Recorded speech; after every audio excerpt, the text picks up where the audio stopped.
Okay, good morning, everyone.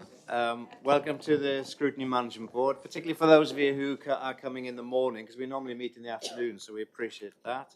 So we appreciate regular members of the board and those who have subbed, and guests and officers this morning as well, who can inform us and lead us through the items we've got to discuss. Before we start the proceedings, may I bring your attention to some housekeeping matters?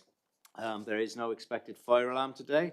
Therefore, if the fire alarm sounds, please follow the fire and emergency procedures that are applicable to the council house.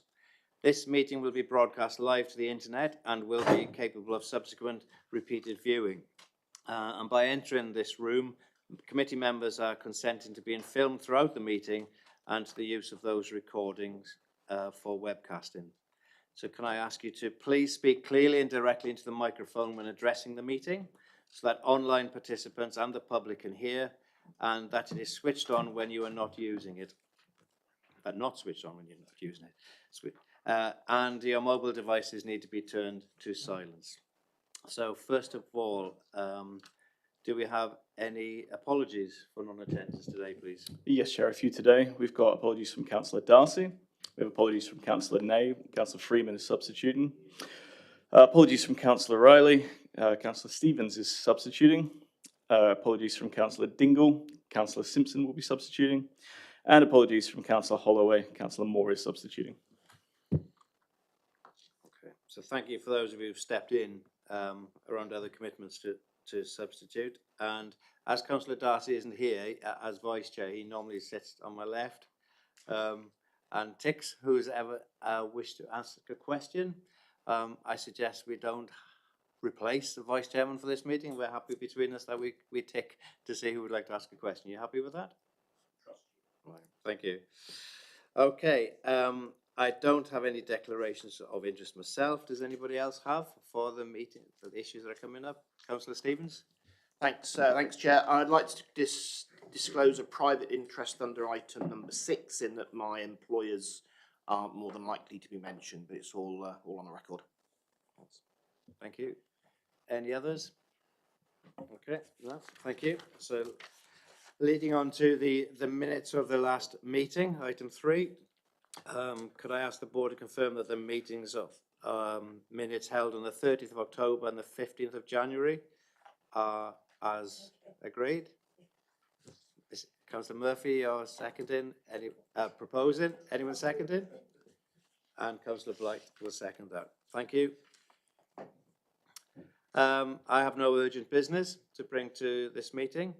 So therefore, I'd like to go on to the first session this morning, first item, which is hybrid working. So we're really grateful to our officers to come along now. You will introduce yourself shortly. This is an issue that was asked to be brought to this board.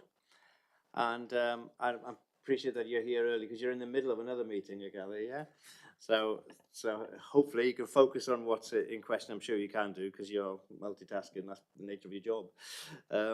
So first of all, can I introduce you to Chris Squire? And so Chris, you can explain what your role is, and to go along as well to Alison and Sue and explain your role in this matter. And we'll proceed. Thank you, Chair. Thank you very much. Good morning, everyone. For those who don't know me that well, my name is Chris Squire. I'm the Service Director for Human Resources and Organisational Development. I joined Plymouth City Council in November 2023, so about 16 months here so far. Alison, do you want to introduce yourself? Yes, I'm Alison Mills and I'm the Head of HR. I'm Councillor Sudan with Cabinet responsibility for HR and OD. Thank you. And obviously the purpose of this session is to have updates for members of the Scrutiny Management Board on the approach that the Council is taking towards hybrid and flexible working. And as you can see on the agenda, this item is part 1 and part 2, because there's work that's already happening in terms of identifying the need to reflect on what's already happening and where we go next. But I understand from part 2, it's because we can't really discuss publicly what's happening going forward. So when we get to Well, what I'm suggesting, we do part one and part two together because it's pointless having the starters and not having the dessert as well, okay? So what I'm asking is to consider passing a resolution that under section 100A 234 of the Local Government Act to exclude the press and public from the meeting for the matter of this report when we get to part two.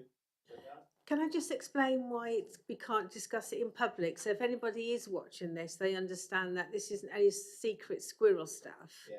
It's just that some of the way that we're proposing to work moving forwards is part of a staff consultation, which we've not yet undertaken. And it would be inappropriate to discuss future working that we haven't even shared with the staff and their teams yet. So I just want to make it clear that there's no issue here. It is literally it's process. It just wouldn't be fair for staff to hear things in the public domain that they hadn't heard first. Yeah, that's really helpful. Can I just finish the recommendation first and then bring you guys in, because I'm mid-sentence? For the following items, but on the grounds that they involve the likely disclosure of exempt information as defined in paragraph 123 of part 1, you all know this, don't we? Schedule 12A of the Act, as amended by the Freedom of Information Act. So, Stevens and Councillor Ricketts in afterwards. Thanks, Chair. I would never oppose going into part two when it's a part two issue. I'm a little bit hesitant to go into to exclude people on a part one item, which seems to be what's being suggested. No, part 1 we discuss publicly. Yeah. And if there were members of the public here or the press, they would stay. But when we're going into the part 2 part of this item, we would need to exclude those people because of the reasons Councillor Dan explained. Yeah. So just to be clear on the agenda, because there are two papers associated with this item, the one that's listed first, we're going to discuss in public. We are. And then move, when that's concluded, then assuming the vote's successful, move into part two. That's really helpful. Thank you, Chair. So part 1 will be continued to be broadcast. When we get to part 2, subject to your agreement, we would switch off the broadcast because of the reasons explained. Councillor Ricketts, did you want to comment on something? Sure. Thank you. Looking through the papers, I don't see anything that's confidential here. It's all public information. There's nothing sensitive here at all. The public need to hear us discuss an important issue about how we operate as a council, and I'm worried we're just having conversations behind closed doors, when actually we're just as a group of councillors, we're holding the council to account about how we operate. There's nothing secretive. There's nothing. The staff should be happily tuning in, seeing what the thoughts are of the council members on how we should operate moving forward. Yeah. I think they'd welcome the opportunity to watch. They will have an opportunity to be a full part of this process, from my understanding is. Part 1 is where we're at now. Part 2, when we get to part 2, it would be unwise to discuss an issue that the staff have not had any consultation part of first. Just to sort of reinforce what I've just said, so the way we're looking at working moving forwards, we always have a proper consultation process with our staff and with the unions. And we haven't taken this to the trade unions yet. It would be inappropriate to talk about things that we have not shared with our trade unions. We haven't shared it with Team Plymouth and we haven't shared it with our teams. So the answer is it still should remain in part 2.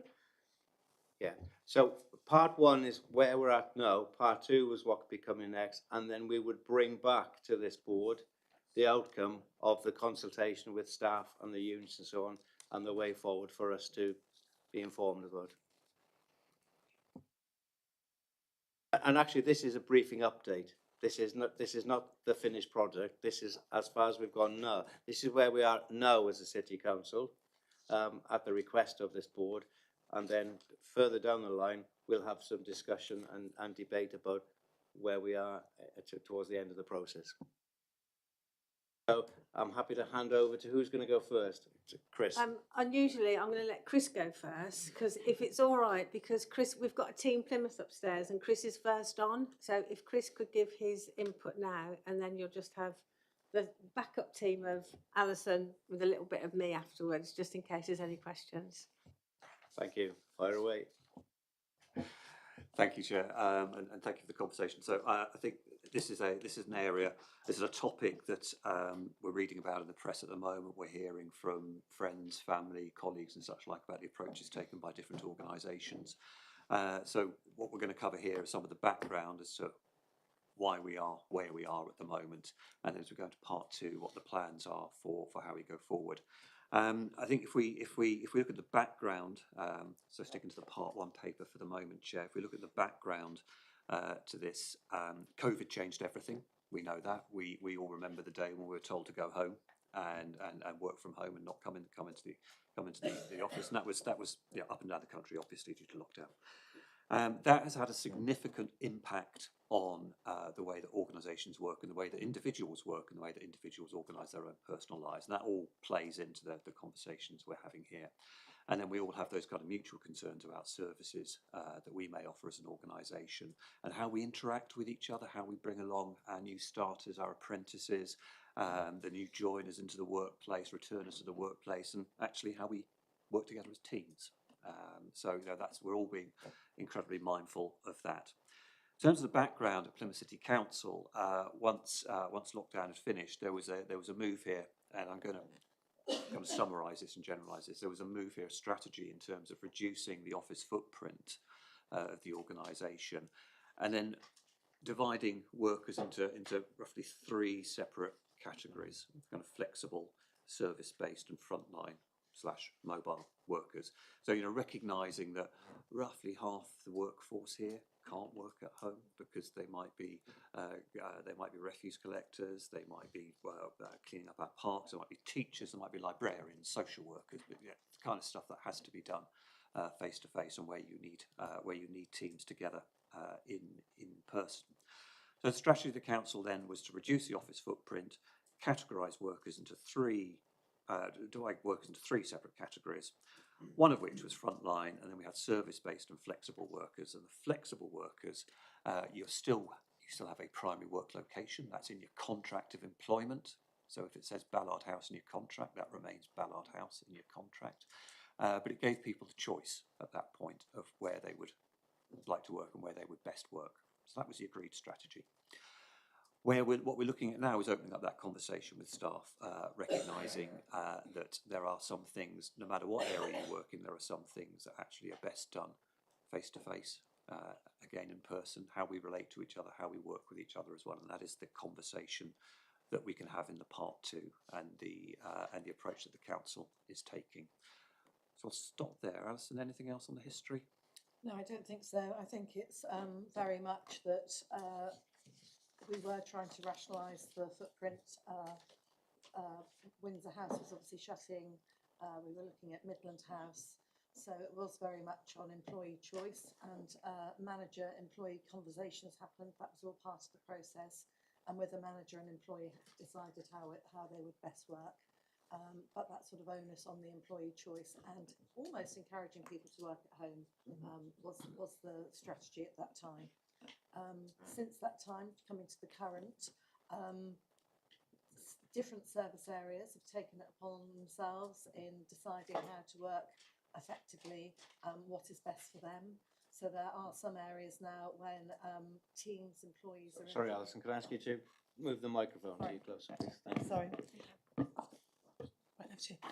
So teams do come in on particular days, and that's accepted and recognised, but it's not right across the board.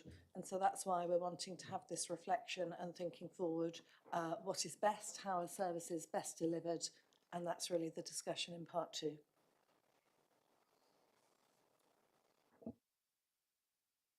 I don't think I've got anything else to add, really. I think the paper explains how we've got to where we are. So unless anybody's got any questions, I've nothing to add. Any questions on what's been shared so far? Councillor Ricketts? Thank you, Chair. So thank you for having this on the agenda today, because it's something I've wanted, I've pushed for, so thank you for getting it there. It's a very thin report, okay, it's not exactly extensive, part one or two. I'm shocked that the statement, I'm happy that we're going to reflect on this statement, work is not somewhere you go. Work is absolutely somewhere you go, and we need to get back to that immediately.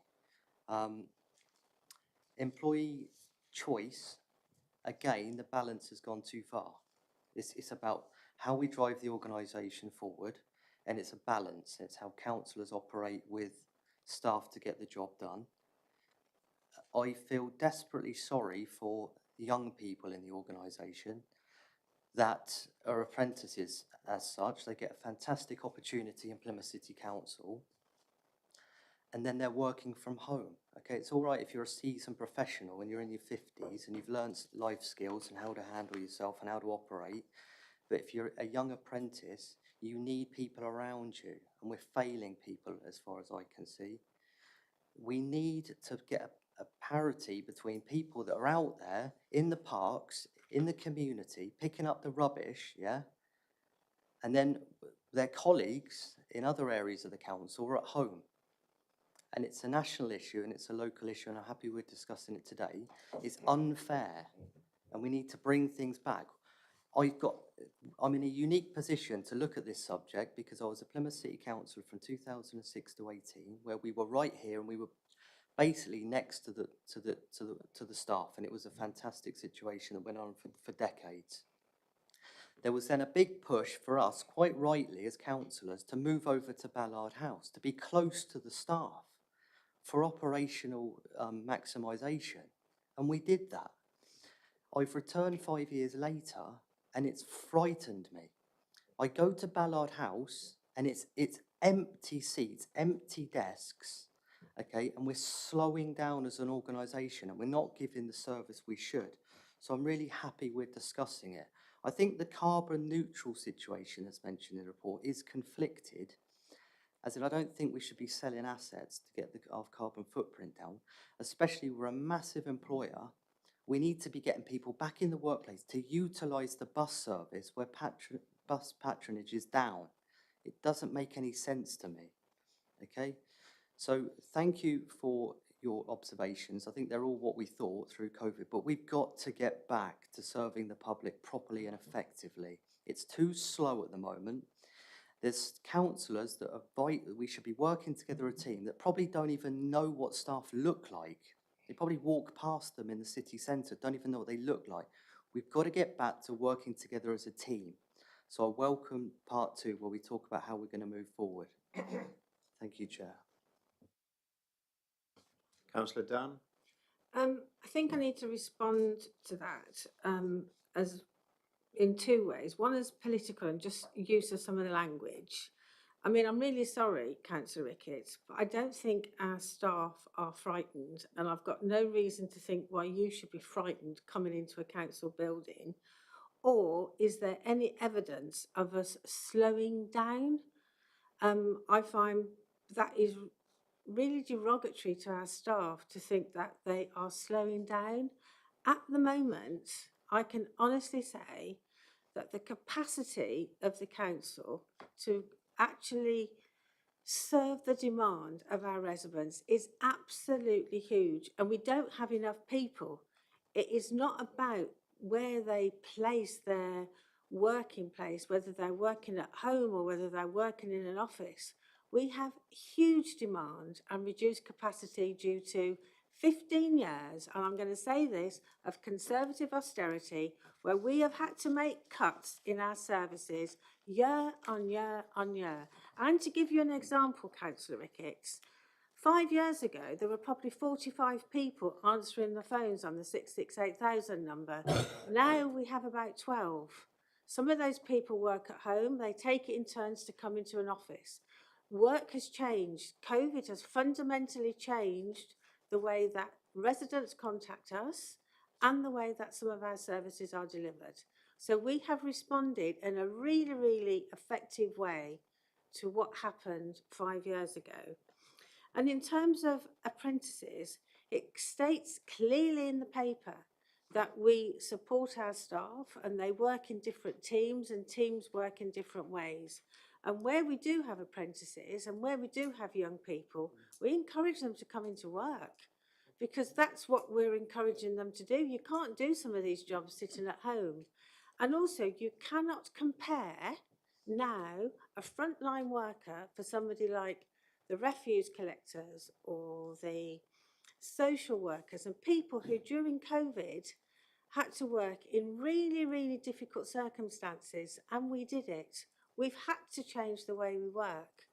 We don't stop anybody coming into work. We have really good rationale about how people and how teams work. But we realise, and this is the important things, that some of the way we have worked has been looking from COVID moving to now.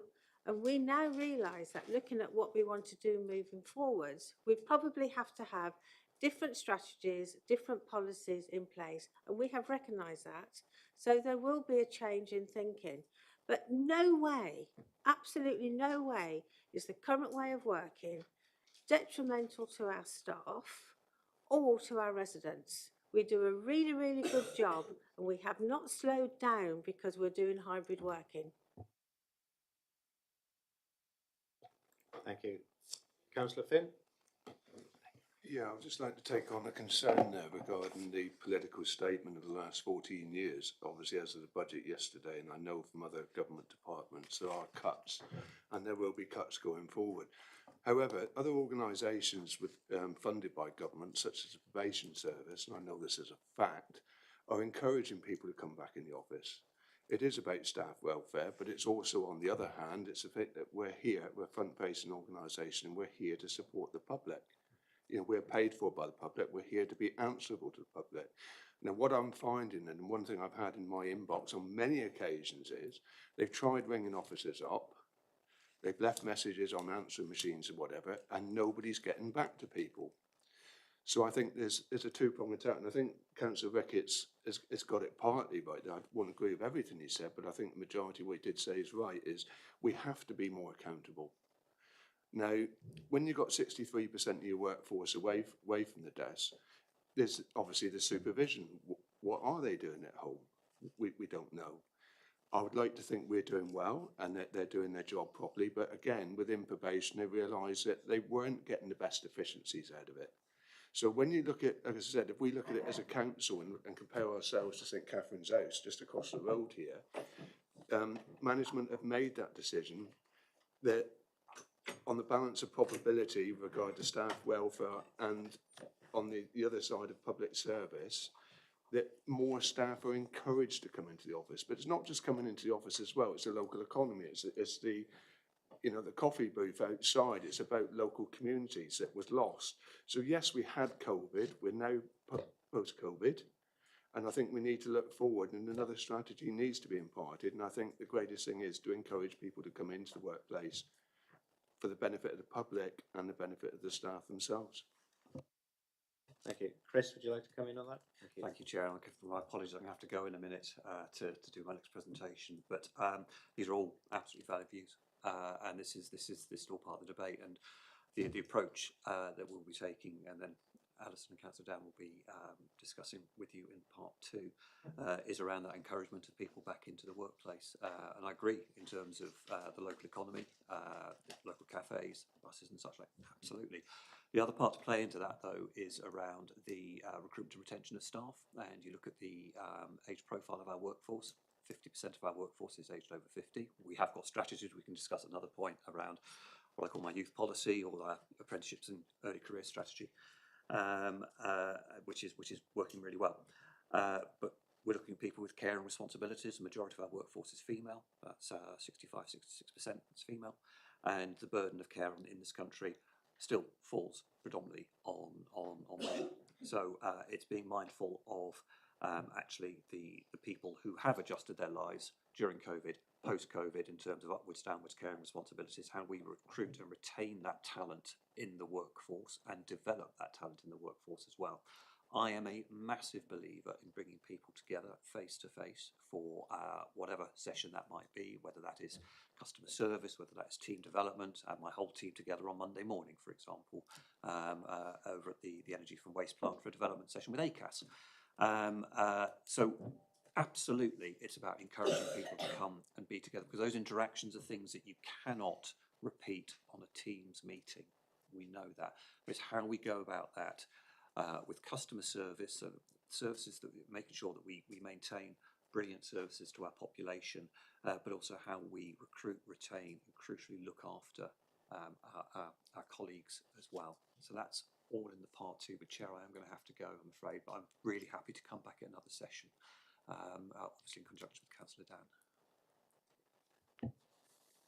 Alison, do you want to come in on this? Because I know Councillor Stevens has a question as well. I'm sort of responding to Councillor Finn. I suppose to just reassure you that the 63% who are flexible workers are not all at home. It's flexible working. Yeah. Sorry?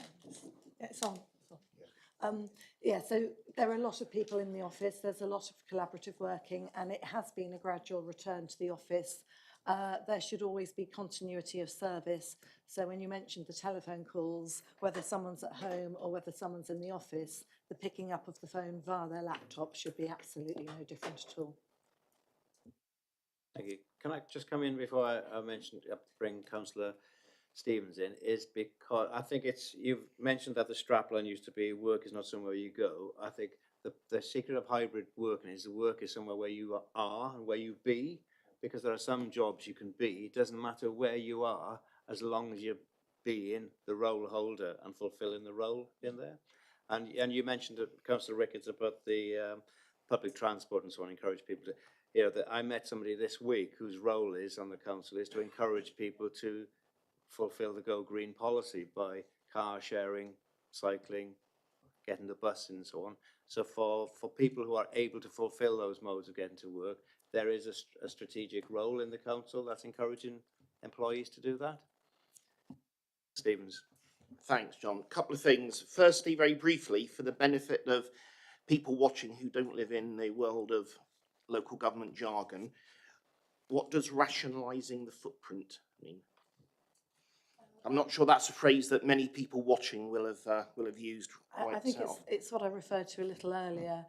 Back in 2021-22, obviously one of the transformation projects in the council was linked to accommodation, and it was the rationalisation in terms of reducing the number of corporate buildings we had, and the buildings we had at that time included Windsor House and Midland House, and we no longer have those two buildings.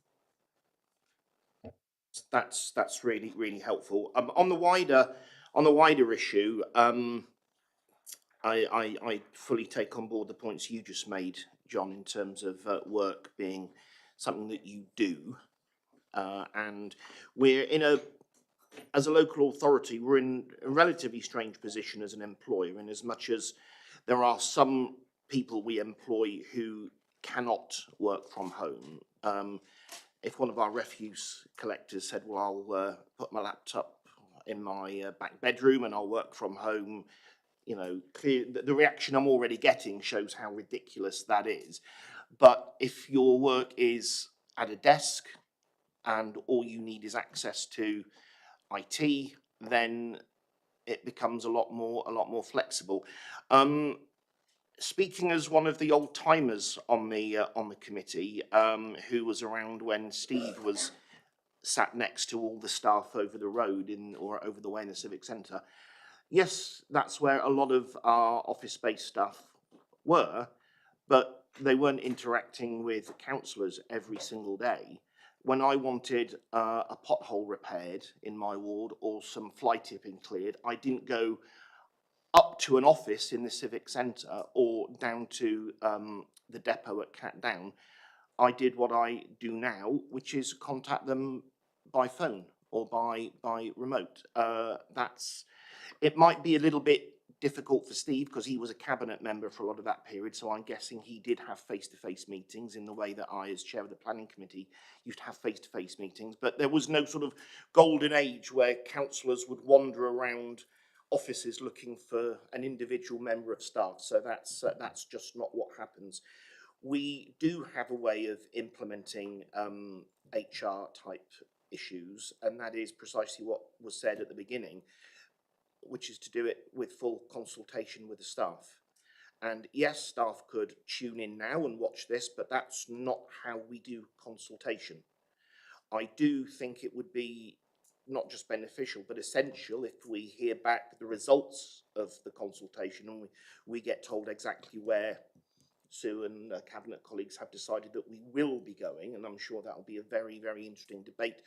And to hear from the staff themselves, via the trade union representatives, just to say that they're hopefully happy with whatever gets decided, but it's not for us to manage staff from a scrutiny committee. Thank you. Any further and response to that? So I'm going to suggest no, based on the wording I heard earlier, and if you can't remember it, look back.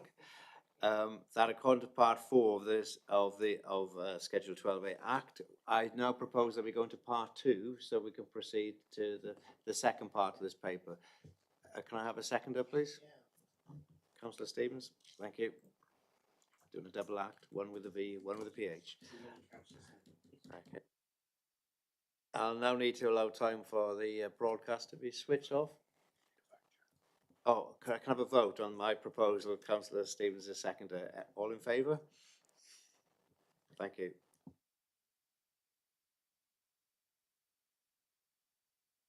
In favour of going forward? Thank you.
Okay, so just to formalise it, the recommendations from the last session is that we note the current work has taken place, and we recommend that the final draft policy is brought back to the Scrutiny Management Board following consultation with the unions and staff and integrated with the people strategy that's been undertaken. Happy? Can we vote on that? Any in agreement? Hopefully all. Thank you. Thank you.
Okay, thank you, team, for resuming, and I apologise to those of you who've had to wait a bit longer, and appreciate that some of you have adjusted your plans so that we can go through the item that's on the agenda next, which is cycling in the city centre. It's not cycling for all cycling, because Yeah, just quickly, something Pauline highlighted. Obviously, official sensitive. Are we allowed to refer to that in the meeting? Are you happy? You're happy you've got no issue? All right, sorry. Thank you for clarification. okay. I will introduce the next item in a minute, but we will go through first of all the introductory of the people. But I just wanted to emphasise that the cycling in the city centre is really focused on the issue around food delivery riders. So I appreciate our guests today for coming along from within the council and the police and so on. And what if you'd like to introduce yourselves and share your role in this before we introduce the item and open it up for questions.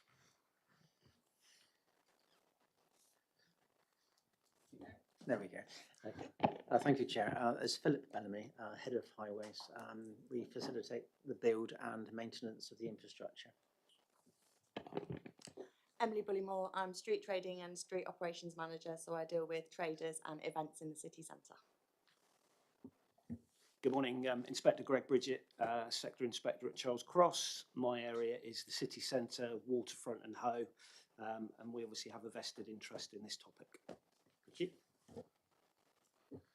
Good morning, members. You know who I am. I'm Councillor Sally Hayden, and it sits under, some of this sits under my portfolio. So from a community safety aspect, as well as licensing, will also sit under me from trade licensing and things. Good morning, I'm Tracy Naismith. I'm the Head of Community Safety here in Plymouth City Council, and in 2022, my previous role as an ops manager, I did some work in and around this, specifically in the city centre. Thank you. Good morning, everyone. Philip Robinson, Service Director for Street Services. I am responsible partly for road safety in Plymouth. I also chair the Vision Zero Development Board and sit on the Vision Zero main board, where this subject is regularly discussed. Sorry. Mark Coker, Cabinet Member for Strategic Planning, Transport and Infrastructure, Vision Zero board member as well. And for those of you who don't know, Vision Zero is a combination of Cornwall, Devon, Torbay and Plymouth with the police who look at road safety in the region. Thank you. Can I welcome Councillor Alison Rainsford as well to this meeting as one of the ward councillors for the city centre, which is obviously an area that's under our topic as well as other members of the board.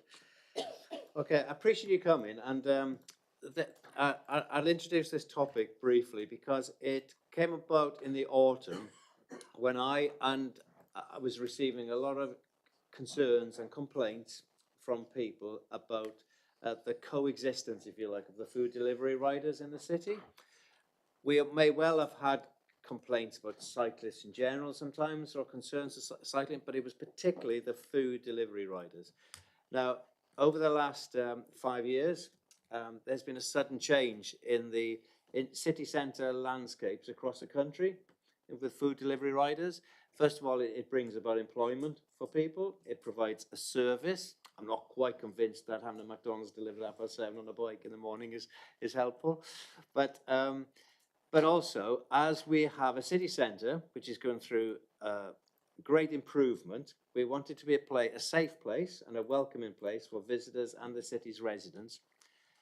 And we need to have pedestrians and the cyclists who need to be in the city centre coexisting safely alongside each other. A concern that was raised by a lot of people is who's responsible for the city food delivery riders. Now, so the purpose of this meeting today is to actually dig a bit deeper so we gain a greater understanding of who's responsible for what, where and when, and what issues there might be going forward, helpful issues. One, for the protection of the cyclists themselves in terms of their safety, because many of them don't seem to have their lights on at all times. Many of them, and I witnessed it last night and this morning coming in here today, their riding conduct is questionable. The worry then is what risks are there to themselves and to others, and what bad modelling are some of them exhibiting that could be copied by other cyclists in general, and thinking it's the norm to hop from the pavement to the road, etc., etc. The legality of some of the bikes, I know the police have recognised some of that in the report you've kindly given us in advance, but also the protection and safety of residents who use the city, particularly older residents, residents with young children, and some residents with sensory difficulty, hearing or sight difficulties, who get fearful of some riders. And we're not saying all riders, but we want to make sure that all riders are showing good conduct, but some riders are, whilst they're weaving in and out. And we do understand the employment issue of these is tricky for us to understand, so I'm hoping we get a great understanding as well who employs these people today. And an opportunity to actually, going forward, is to reassure our public in the city and our employees that this is a safe place to be, and that safe conduct is promoted and negative conduct is dealt with. So I don't know who wants to go first. So we've got a choice today. I don't know if you've drawn straws. Councillor Hayden? Chair, I think it might be really helpful if I'm going to throw the coin over here to Tracy, because Tracy, as she said, has done some work and she's done some brilliant work in the past, and I think it might be worth listening to what work she has done already. So it probably is useful to understand where things are from 2022. In 2022, we received a number of complaints from the riders and drivers themselves and those who were representing them to say that they felt a little targeted by the actions of Devon Cornwall Police and Plymouth City Council, in that we were proactively targeting them when we felt that their riding or their driving wasn't to the right standards. So we did some work with them, and we did some work specifically in the city centre to understand how we could get them to coexist safely with pedestrians and other city centre users. Kind of in response to that, I think one of the main changes we made was we worked really closely with Darren Stoneman, who helped us to create and agree some safer delivery zones in the city.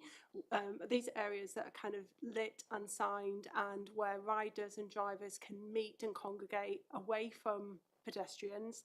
And I guess there was CCTV, and it was a safe and secure place, so they themselves, as a small community of riders and drivers, feel safe, but also it minimised opportunity for that pedestrian situation kind of occurring. So we do have some safer delivery zones in the city. We also have one in the north of the city that was trialled at the time. I believe it was successful and it's continued.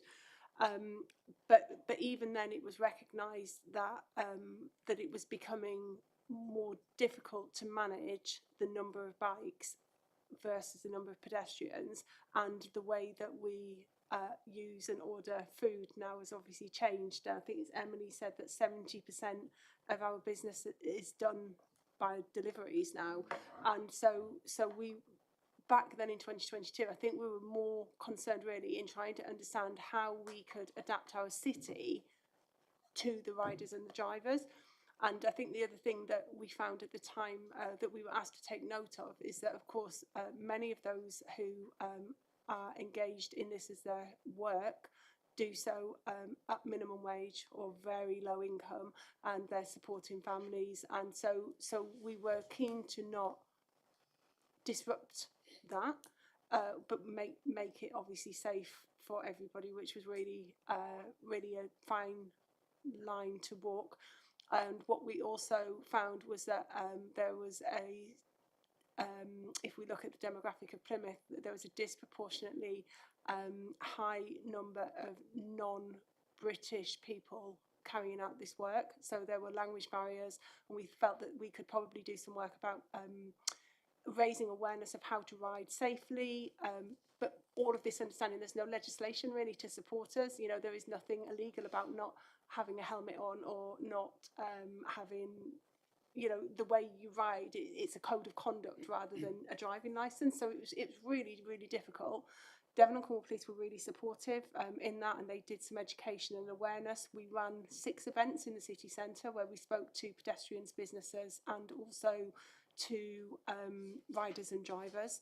And at that time, that culminated in the zones being developed, and seemingly at that point, which is now nearly 3 years ago, everybody was coexisting in a way that felt acceptable.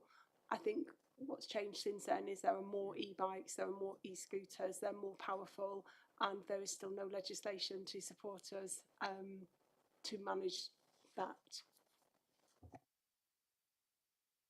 Thank you. That's really helpful having that context. And as you recognise, that there was proactive response to complaints 3 years ago, but the climate has changed as well. Can I ask you where the zones are in the city centre? They're safe. Are they still the same place? Yeah, my understanding is they're still the same place. I'm just going to pull up a little map. I've got a little map, and it's probably easier for me to kind of describe them and then share them. Chair, just while Tracy's doing that, I hear a lot from members and the public of the police do nothing about this. Why are the police doing absolutely nothing? They're breaking the law. So I think it might be really helpful. Sorry, I'm very good at passing the buck today. If Greg was to explain what is the law, what can the police do? Just while Tracy's doing that, thank you. It seems as if the issue has run ahead of legislation framework. And it's a national issue. I'm not saying this is a Plymouth City Centre one, but it's an issue that's come up, and I think it's important that we as a city are showing that we're proactive in recognising it and seeking ways forward to resolve the concerns. Thank you, Greg. No problem, thank you. So in relation to the e-bikes, if your e-bike travels at less or 15.5 miles per hour or less and has a power output of 250 watts, then it's classed as a pedal cycle. So there's no requirement for a helmet. Basically, it is just like riding a normal bike. Anything above that, you require insurance for that vehicle, you require a driving licence, it needs to be registered, and you need to abide by the road traffic regulations, i.e. you need to wear a helmet and you need to ride in a safe and considerate manner. Obviously, the issue we have is it's very difficult if somebody is riding at a sensible speed, for example, to get the difference between the two. But we do have the power under the Road Traffic Act to stop any e-bike, as we do any vehicle on a road at any time, just to make sure the vehicle is in a roadworthy condition, to make sure the correct documentation is in place. But the legislation is really difficult. So if you are an owner of a bike that travels at less than that speed, it is just like riding a pedal cycle on the road. There's nothing really we can do in respect of enforcing any sort of road traffic law regulations. So that's the main challenge for us. Obviously, we're aware that there is an increase in the use of e-bikes in the city centre in an antisocial manner. It's not, for us, it's not just the delivery drivers. There's a lot of youths that have access to these e-bikes and e-scooters. They choose to ride them in an antisocial manner. They congregate in big groups. That can be quite intimidating for the public going into the city centre.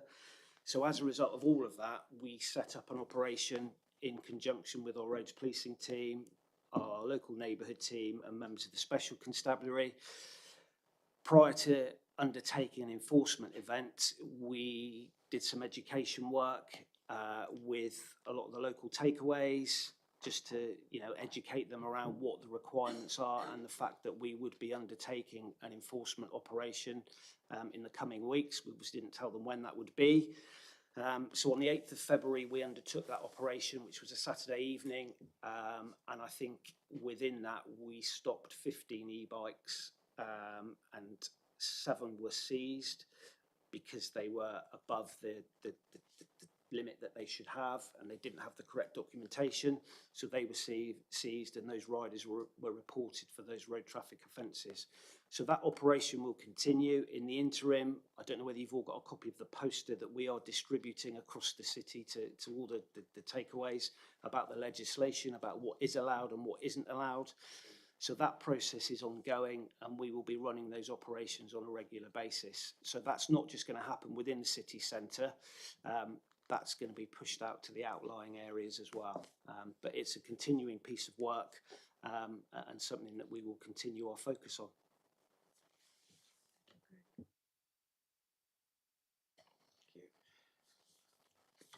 Do you want us to take some questions now, or do you want to? I'm just about to send the maps to Denver Support so they can be shared with everybody, but there are essentially 3 zones in the city centre. One's near to Derry's Cross, one's near to Mayflower East Car Park, and the other one is what I would call it at the top of town area. There was a trial by Windsor House for 6 months, but I'd have to check with Darren whether that one continued. But I can send those maps around so people can see where they are. Can you come in here now? What kind of brief? Because I know it isn't a licensing issue, but what kind of overview do you have in your role? Yeah, so there, like you said, it's not a licensable activity. I've spoken to the city centre company who obviously have good contact with the premises. They are obviously very keen to keep the delivery drivers in work. As we said, it's around 70% of people of their businesses done by deliveries. We as the events, we don't have much problem with e-bikes, but I think that's probably due to the amount of people rather than the lack of e-bikes. People can't get through on the bikes. It's an area that we would need to work with the individual premises, and as we've said, it's a citywide. Sorry, not just a Plymouth problem. It's for all cities. The thing that we would like to add into there as well is, as Greg alluded to, is that we actually have an increased problem with all e-bikes, not just the rider deliveries. And I think that because the riders that are parking up in their safe spaces, that makes it a lot easier. But they haven't got any identification on, and so it's very difficult for for a member of public to see who are the delivery drivers, who are the antisocial youths, and that becomes a boiling pot, if you like, in the city centre. Thank you. Philip, do you want to come in with anything before we ask questions, or? Yeah, certainly. I mean, it's a challenge, and obviously this is linked to the mitigation measures we need to put in place for vehicular access as well. So there's a joint consideration. We do have a contribution to the design at the moment of Mile Away, how we are adjusting the access to the city centre. And it's a point of debate is how we can actually engage with the employers and the retailers to see how they can actually build their resilience and their responsibility to actually partner ourselves. I don't think we can do this alone, and it needs to actually be in conjunction, particularly with the fast food outlets. And I think that's a key. Thanks, Chair. The only thing I would add, I think it's been acknowledged that this is just not a problem that's peculiar to Plymouth or the peninsula. It's a national one, and we are reaching out to see what other cities are doing and what measures they're putting in place. Legislation has been discussed, you know, how can that change to support the police? But even then, you're going to have a number of elements that the legally abiding citizens and then those that are perhaps not following the rules. And there's a challenge, there's a real challenge there for the police, and this is not a simple thing to solve. And I think I just want to emphasise there's no finger wagging here for this motion. It's about as one of the hopeful outcomes is to agree mutually supported responsibilities for relevant agencies and to explore how this can work. Because it's a new territory, but the antisocial bit of it and the safety issue is tricky. And I fully understand we want to maintain employment opportunities because there's a demand from the public for the service they provide. But equally, it's looking at how can we continue to educate the riders, the employers who do it, and actually reassure the public. So we might not have definitive answers at the end of the day, but what I hope we will have is a commitment to this is something we need to work on, and I'm encouraged by what I've heard so far. Just good. So questions. I've got Councillor Finn and then Councillor Rainsford to start with.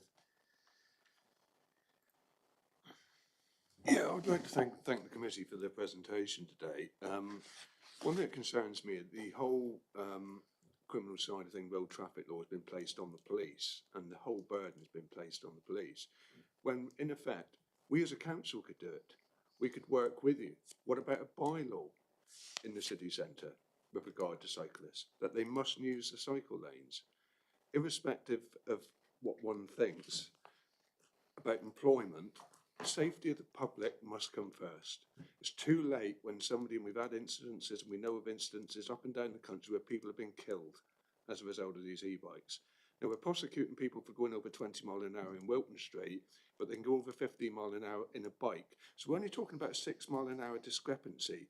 Whichever way you look at it, whether it's a car or a bike, it will injure somebody. It could cause lifelong disability and kill.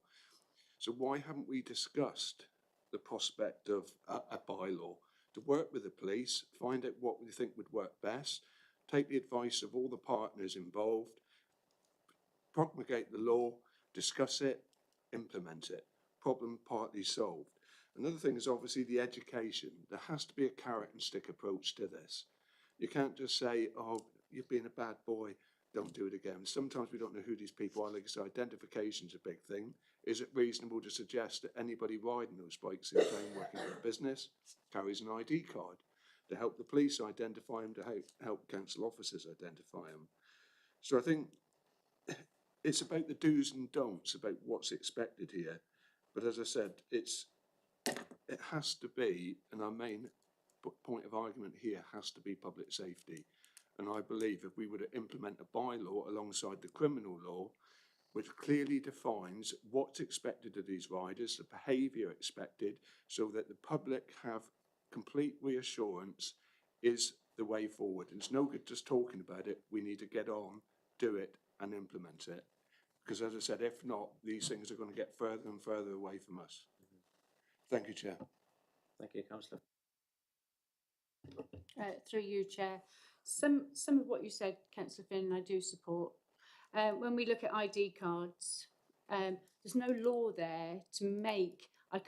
We cannot enforce somebody on an e-bike, a delivery driver, to wear an ID card.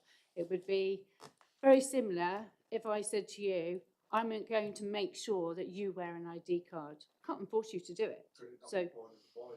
So, you know, something we could go away and look at. But public safety, it's not, yes, public safety comes first. And that is not just for those pedestrians, but that is for those drivers as well. Okay? You know, we need to make sure that they're safe on their bikes and carrying out no difference. You had a conversation this morning about your staffing within the council. You know, it's about their health and safety. Same goes for these riders as well. You know, their health and safety must come first. So, you know, it is something we could go and have a look at. I don't know the ins and outs of a bylaw. I am not a lawyer in any way or form, as you know. But what I would say to you, has anyone ever thought about lobbying their members of parliament to try and get this through where we can have a law go through government? That would help the police.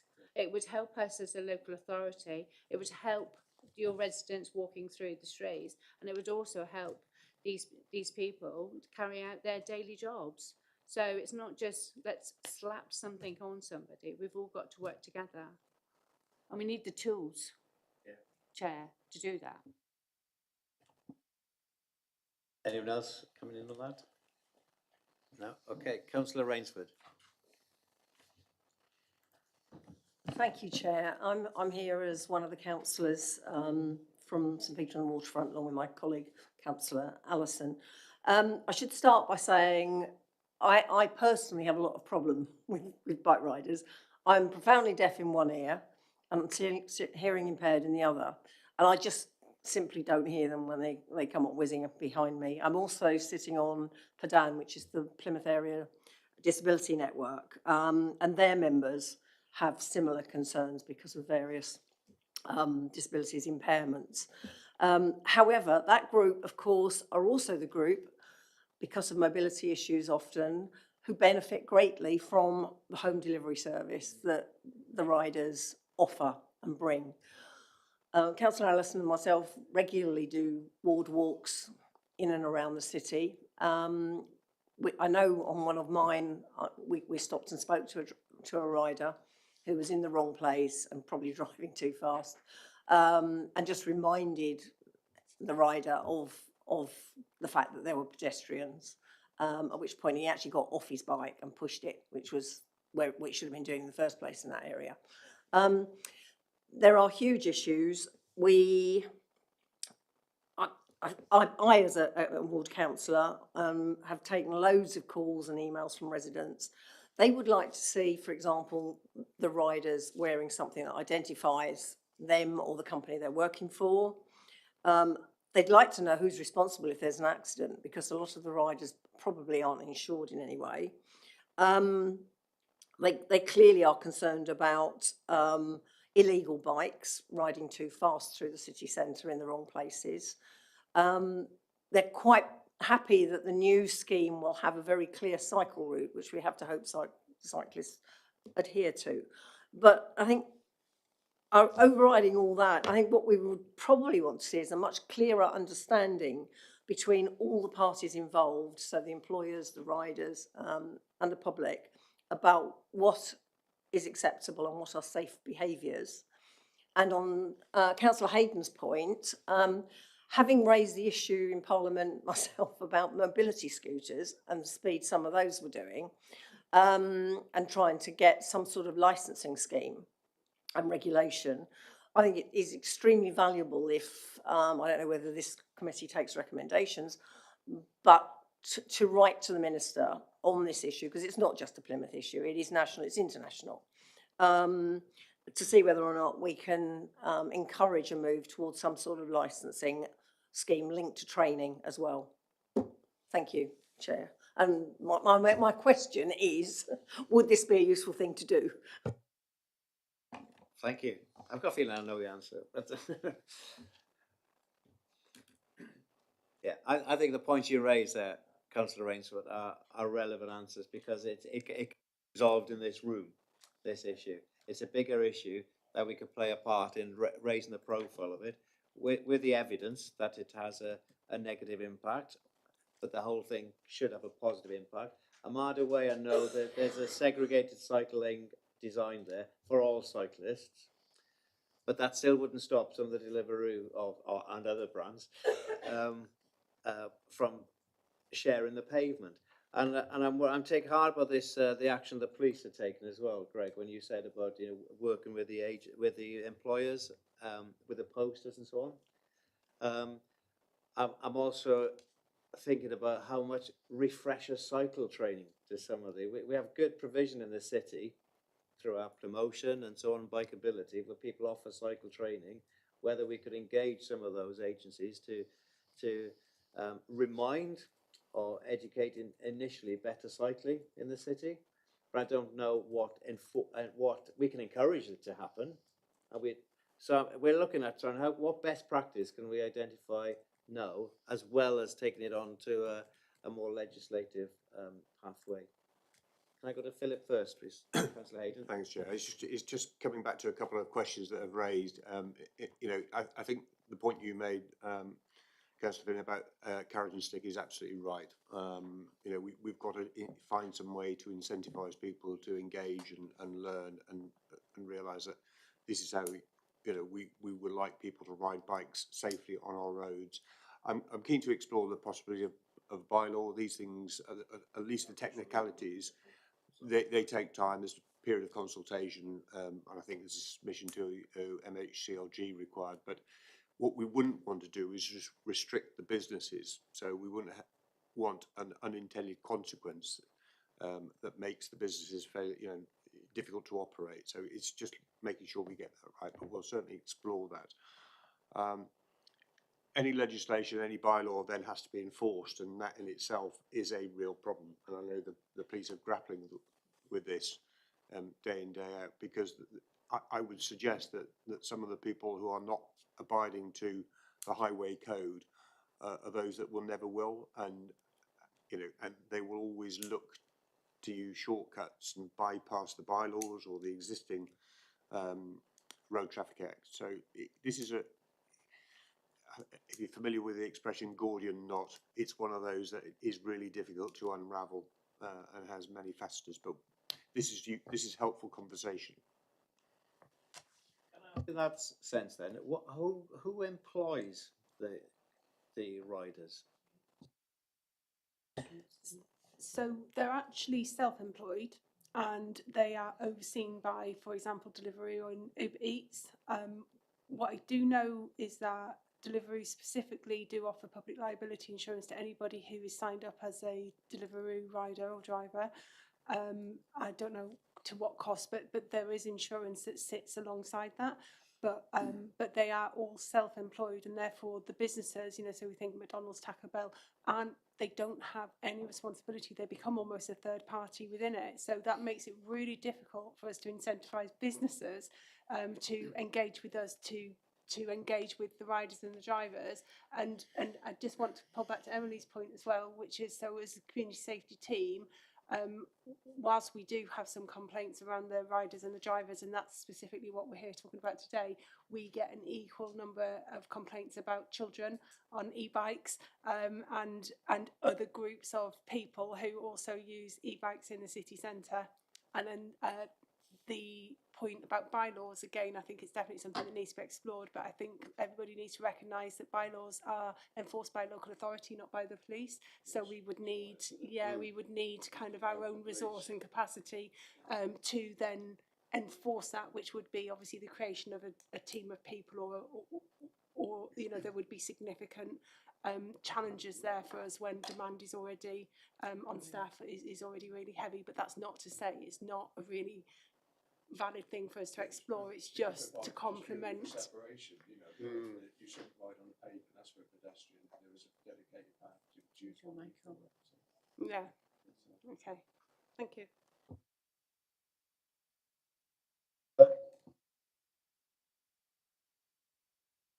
Any other questions, comment from any members? Shall I attempt to sum up? I don't think this will be the last discussion on this. Can I make a couple of recommendations? And please chip in if I've missed a recommendation that you feel would be valid. Is to support the police in what you're doing in the city centre, on top of all your other responsibilities you have as well. I appreciate that. But it is a matter of public concern. We want to protect the reputation of our city centre as well, particularly as it's going through its regeneration. We don't want it to be a place that people know it as a place where cycles are getting in the way of people. We want it to be known for lots of other things. But also to, I'd like to, following this meeting, meet with the Plymouth City Centre company. I'm disappointed they weren't here today. They said they couldn't come, but I have emailed them to see if we can arrange a conversation after this meeting. There is that grey area between who is responsible for the riders, but at the same time, businesses are making a lot of money out of them. So I think that's really important to say, well, they're self-employed, they're employed by these, but actually, yes, but 70% of your business, your cash coming in, is because of them. So the duty of care. So I'd like to recommend that who has a duty of care, how that duty of care is implemented over the riders, to make them safer as well, because very few can be seen a day or night. So there's an issue of duty of care, but also an issue of cycle training, I think, here. So I'd like to explore how partnerships in this city could actually support the riders themselves. And I also recommend we do some comms on this as a city, because we've learned today there is stuff happening. We need to reassure our public about what is happening to promote a safer city centre and the environments. It's not just on the pedestrian streets, it's sometimes on the roundabouts around the city. So drivers can be at risk sometimes when a two-wheel vehicle just flashes by, so often on the right side of the road, sometimes not. But I would welcome some time for something to be explored and to be brought back to this board in time. Councillor Stevens? Thanks, John. I mean, there's nothing to disagree with. There's nothing to disagree with in what you've said. As well as the city centre company, and I share your disappointment that they're not here, I don't see the problem in asking individual companies. Clearly, we've got no legal sort of power of subpoena, if our legal and policing friends will excuse the phrase, but the point is made. You know, the trouble for us is we've got 7 people here, all of whom share our concern and share the concerns of the public. None of these 7 people are causing the problem. And I want to hear from the people who are causing the problems. And what I'm thinking, and just off the cuff, which is never the best way to think, but when you go into McDonald's or whatever it is, you see the certificate for cleanliness signed by probably one of Sally's staff, you know, McDonald's International Trading PLC, this premises has been declared safe and whatever. And that certificate, I presume, has to be declared or displayed publicly, and then they're irregular. I'm just thinking there should be something along these lines as well that needs to be displayed publicly. So, you know, KFC, trading, whatever, are an accredited, an accredited, whatever, we can trade the wording a lot later on. But as well as the cleanliness of their kitchens and their public areas, I want to know, are they being responsible with their delivery methods as well? Given that it's such an important issue that we're discussing it with senior colleagues here today. That's a good point to explore. It's like an investor in riders type of thing. You're investing in your people, and the responsibility for that doesn't stop once they've crossed the road with a full bag of food and so on. Did I mention the bylaw in my recommendation? I think it's worth exploring what having a bylaw involves. What are the benefits? What are the hiccups, the consequences of it, good and challenging. But also, we have to emphasise it's not all riders, because there are good food delivery riders as well, and there may well be smaller businesses that have it demonstrate a duty of care over their riders, but it needs to be an element of consistency. And I think this is an opportunity here, is for us to identify best practice and to promote best practice here. We can't enforce it as much as we want to, and we don't want to go around with a stick, but we need, for those people who are involved in the business, to recognise that when they do their business well, it's recognised, and when things could be better for the people that they're using to conduct their business, that it needs to be sharper. And a good recommendation that did come up is to actually work with the MPs to, yeah, that would be good. Okay. There's a long list of recommendations, it's longer than my paper put it, but the hopeful objectives was develop a clear understanding of the situation described. I hope we've got a better understanding. There's more understanding as well. Identify areas for future discussion, investigation. Develop by best practice by knowing how it's monitored in the city centre, ensuring safety for pedestrians, cyclists, and the delivery riders. A commitment or an offer of a commitment for cycle training, and continuing the legality issues as well, which would come outside the city council. Presumably, that's over to you guys but also recognising that you have done good work. You've recognised the problem and come up with a solution as well. And actually, some people have been picked up for not doing the right things. Councillor Hayden?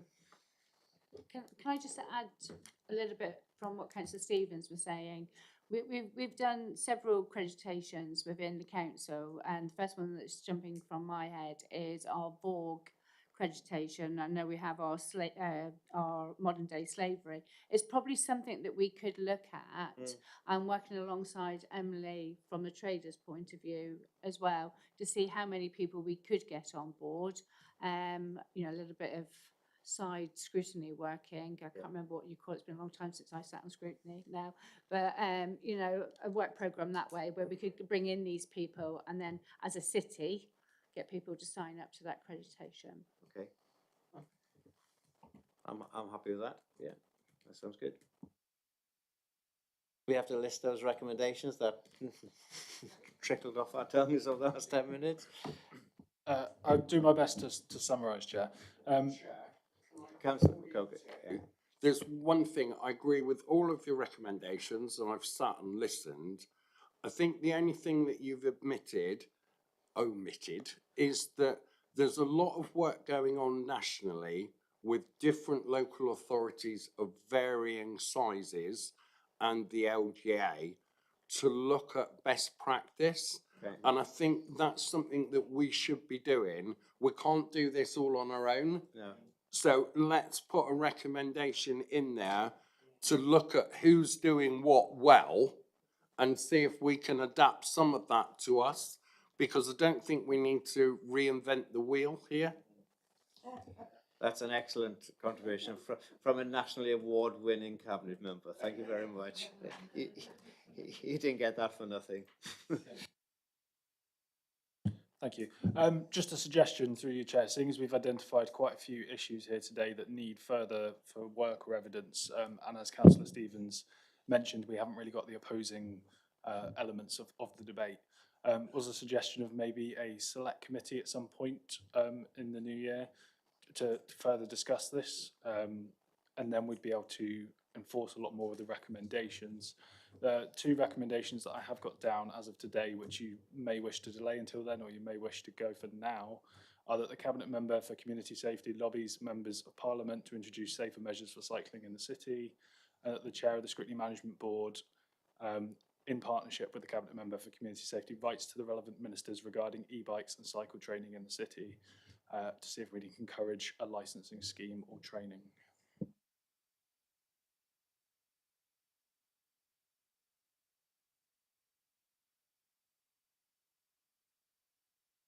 So thank you all very much for coming along today, giving time and being flexible. And we'll be in touch again. And thank you for the report from Greg as well. Thank you, and what you're doing. Thank you. Thank you, Tracy.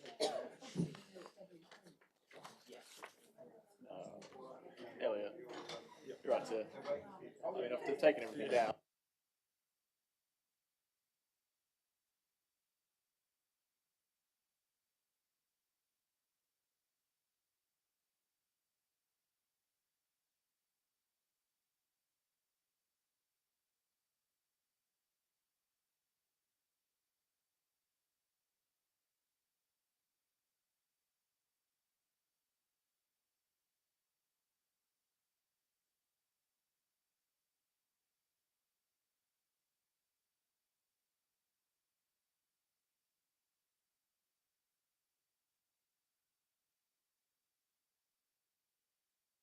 Okay, thank you for that. We're going on to item 7 now. Monitoring reports leading up to period 10, which is January 2025, the finance monitoring. Obviously, you can see David's not here, but we have Helen here, which we're really grateful. How many days has David got left? One. And one. He's working Monday. All right, that's nice of him. Okay, so what you have been presented with a finance update. It's that time of year again where it's crunch time and harder to crunch numbers as well in terms of what's presented. So Helen, can you lead us through the paper, please? Okay, so we've got month 10, which is January. That saw an improvement in our overspend position of 267,000. But that does include continued pressures within our demand-led social care services. So children's social care, their pressure increased by 346,000 from month 9. Most of that within children's placements. And adults health and communities directorate increased by 249,000. Again, that's in care packages and the demand-led services, the complexity of need and increased costs. So we were able to offset some of those costs within corporate items with further release of the minimum revenue provision, so that has managed to offset those pressures to get us to the favourable position. The position for February is very similar to this.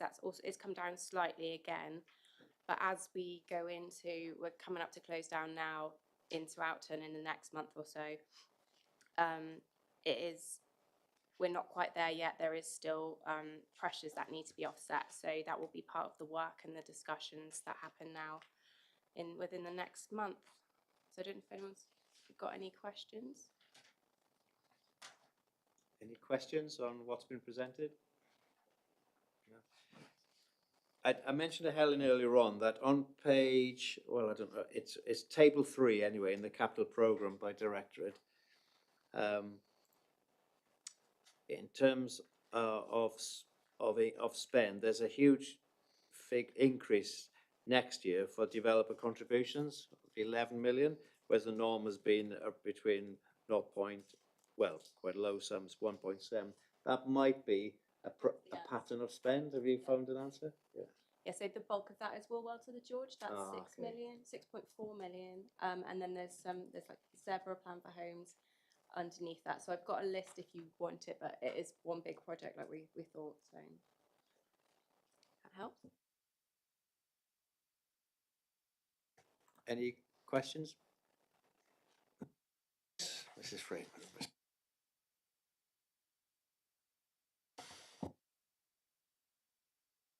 Obviously, we weren't aware until this was actually published in the Herald, because we haven't actually seen the report. The SIPA report that was actually carried out, apparently was released last week. That, I preempted that question. That doesn't come under this board. It will probably come under ordinance, audit and governance, audit and governance. Well, the problem is, even we're talking about the overall financial position of the council, and it expresses serious concerns, and surely it's something that needs to be addressed by this board, and not, because we have concerns with regard to audit and governance and information coming forward, because we previously asked for this and it's not come to us. So as I say, it's just really that it was actually published in the paper and we didn't get to see it. That the sustainability of paying £52 million to service the debt is a huge revenue cost, and what implications that's going to have to obviously the service provision, which is outlined in this report. So that's all it's about, Chair. What I suggest is we refer that question, and as your Vice Chair of Audit and Governance, that would be the appropriate forum for that to be sat down. And equally, there was a report stating that, which is which sadly is a symptom of lots of councils across the city. But there were also lots of good points in that report as well to commend the finance team in the centre. But I think if you bring that up for weapons, audit and governance, that would be the most appropriate. Thank you.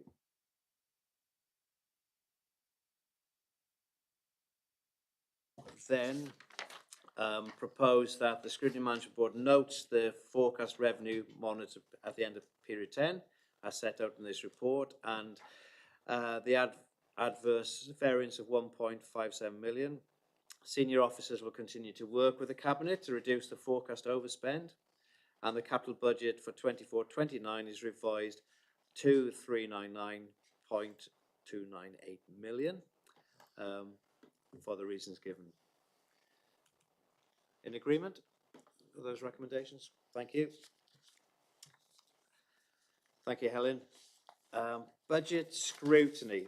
In your pack you have the copies of the recommendations that were made to Cabinet and accepted with comment from the budget scrutiny we had. Helen, do you want us to talk through those as well, please? Yeah. So you've got your recommendations with the Cabinet responses. I've got some further updates that I can just go through. So the first two recommendations were around reserves and balances, so the working balance threshold and a review of rebuilding reserves. So there's going to be a report to portfolio holder prepared by the end of April on that one. So that is in hand. The third recommendation about multi-year funding settlements, so that was confirmed that they intend for those to come in place from 26-27, so that will be deferred until that point. Do stop me if you've got any comments as I go through. Recommendation 4, capital schemes, so that is also in train, and that is with the Capital Programme Officers Group, CPOG. Recommendation 5, I think, is this one you said that is the service about the council tax matter for service personnel. Sorry. I can actually give you an update on that because having a conversation with Councillor Larry regarding the work that needed to be done on this, I actually got some service personnel to look into it for me for like figures and stuff, and it actually has come back that they can actually claim it through the MLD anyway, whether they're married or they're not married. So I knew that they could, but I thought it was only single personnel, but apparently according to him and the email I got, that they can if they're married also. So actually we probably won't even need to look at that now. Okay. Thank you. Thank you for that. So the recommendation is to resolve satisfactorily. Yeah. Thank you. Councillor Finn. Can we just ask that in future the pages are actually referenced so we can cross-reference what's being said? Yeah. There's no numbers on the pages, so we're... Yeah, that's a fair point. Especially if you've got lots of data on each sheet and they seem the same on first sight. Yeah. Thank you. Continue, Helen. I'll carry on. So recommendation 6 was about the pressures in homelessness.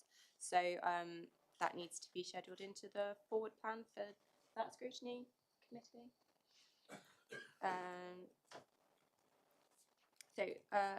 Recommendation 7, asset management plans. So that is part of the Prevention First transformation programme. So that will be brought into that project. Recommendation 8, communication strategy. I believe that has actually been actioned already. Recommendation 9, funding for Victoria in Europe and Victoria over Japan. Victoria over Japan, sorry. There has been 10k allocated in the 25-26 budget for those events. Okay. Recommendation 10, communication at the park. That is done and ongoing. Mm-hmm. Adult social care demand management processes, that will form part of monitoring and I imagine feed into that relevant scrutiny committee as well. Yeah. Recommendation 12, DELP connectivity, I believe that has also already been actioned. 13 and 14, both of these should be scheduled into those relevant committees. So that's the Dental Health Task Force and the HCPs. Recommendation 15, that has been actioned, so the funding model for SEND transport. There was recommendation 16, writing to government requesting review in homeschool transport. I don't know if that has been actioned, so that's with David Haley, so I can follow that one up. Okay. Recommendation 17, again, so effectiveness of children's services demand management processes, so that would be part of monitoring and also feed into that relevant committee. And again, 18, so this is a robust monitoring framework for SEND capital, so that should be scheduled as part of that committee as well. Recommendation 19, around the request for notification of public health grant before 31st of December to actually help us put it into the budget. So as part of government announcements, they are intending to reform local finance, and this could be part of the changes from 26-27. And also in 25-26, we had a significant increase in our public health grant. Not that that makes any difference. So we expect that possibly to be part of the changes that come forward in future years from 26-27.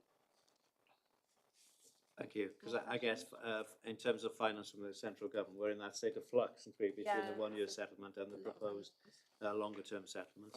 And the reasons these are on this board is for us to track the recommendations that we made at budget scrutiny, that they've been implemented.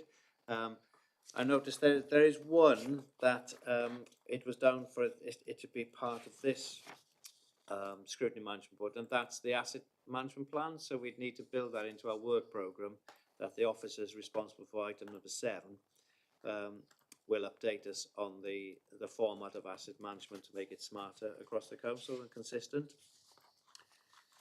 Any questions raised from this report? Okay, so I ask then that the board notes the responses are set out in Helen's report. All happy? Okay, that's been noted. Thank you, Helen. And where are we next now? The update from chairs of committee. I'm conscious we don't have Councillor Riley and Councillor Darcy or Holloway here. Councillor Finn, is there any update you wish to give us on the House and Community Services and the work programmes? I know the work programmes are listed in the paperwork.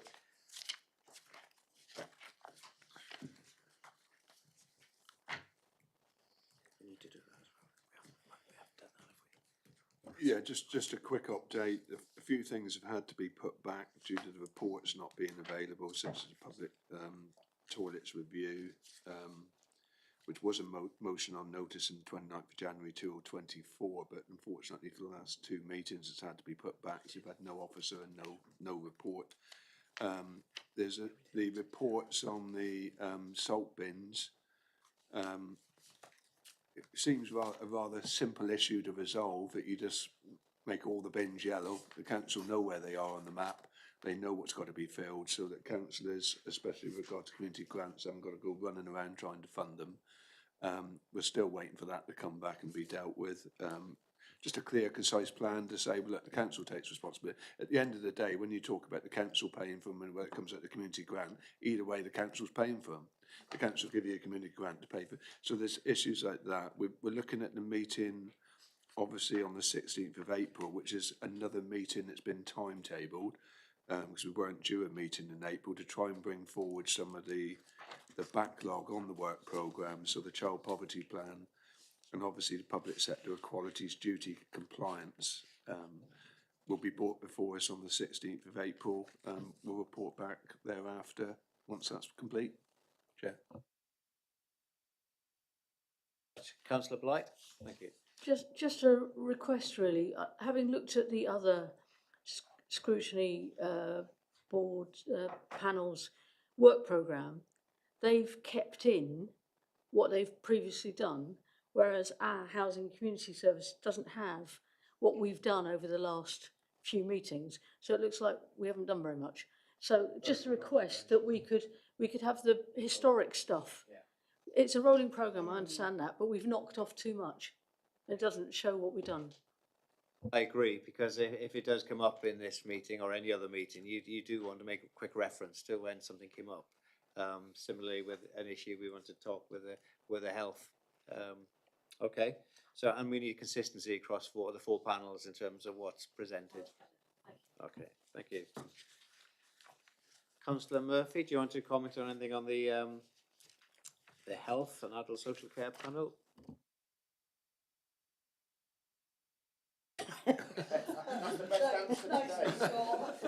I like it.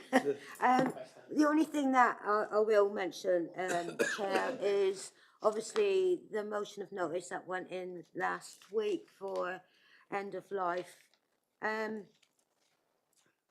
We will bring it back, but what I'd like to say is that we'd had 3 hard sessions on that end of life, and the scrutineers that were on that scrutiny worked really, really hard, and they left no stone unturned when they were talking about this. We can bring it back for an update, which is what the recommendation was.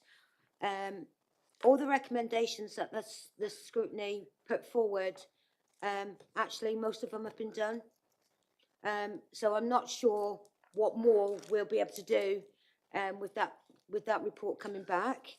But like I said, I want to thank all those scrutineers because they worked incredibly hard over those 3 days. And I think it just needs to be noted that when we do bring it back, that Councillor Beer should get invited to that scrutiny, and if she's got any concerns, that is the place to raise it rather than anywhere else. Thank you. Yeah, I accept that. That'll be for your scrutiny panel to decide to fix a date and to invite people for a continued exploration of that, and for Councillor Beer to have her questions answered. Can I just say, Chair, at this point, none of us know if we're going to be chairs for next scrutinies, because obviously in May, it does sometimes get changed. So if I'm still chair of that scrutiny panel, yes, we will. Thank you.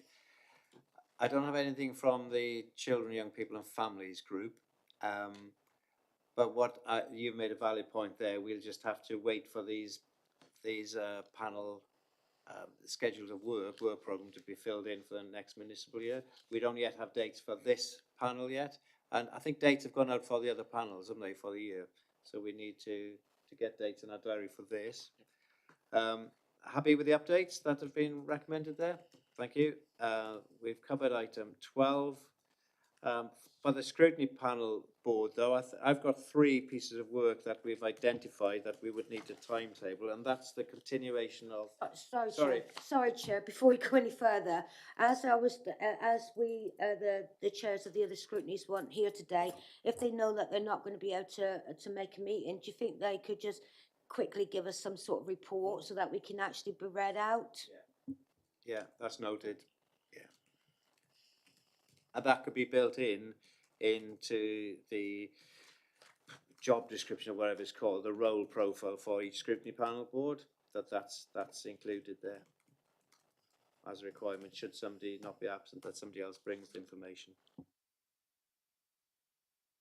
We will have a follow-up to the hybrid working work that we've discussed today, so that will have to be put into our own work programme. A follow-up to the food delivery riders issue, and also the asset management presentation that we identified in the budget scrutiny. That would have to come to this board. And anything else that, don't forget, any of you or any other councillor can raise an issue that if it's cross-cutting, a scrutiny panel doesn't fit in some way, it could come to this panel as well. Okay, Elliot? Just for you, Chair, thank you. So there's 3 items there that the Chair's raised which relate to our terms of reference for discussion. What I would also suggest is once we have the new chairs or existing chairs confirmed, the Scrutiny Management Board probably looks to meet informally, just to have a work programme session to pull together all the new chairs' ideas and sort of structure the year before we begin. So we'd look to do that sort of after May time. Thank you. That sounds a good idea. Can I mention as well about training, because we mentioned training at the start of this year and it kind of went off the boil. I think it's because of obviously senior officers in the council having other roles to take on in the meantime. But I chatted to Elliot and Josh earlier on. There will be induction training, even though we have no city council elections this year. There will be a new round of training for councillors who might not have had an opportunity to take part in certain training, key training that it's useful for councillors to know. And we will include scrutiny in there, because I think it would be beneficial to all elected members who sit in scrutiny panel members, whether they're panels or this board, to have good scrutiny training, which was kind of penciled in the diary for February this year, particularly for those who end up being subs as well. So I think it's good for those who are on the panel, but also for substitutes as well, because they give value time and input. So that will be part of back to the old days, governor training, councillor training.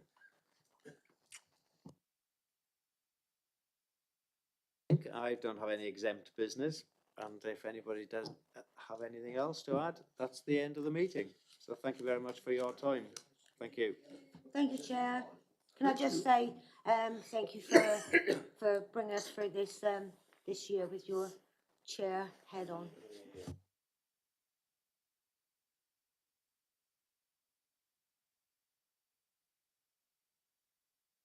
I appreciate the input of officers as well, seen and unseen.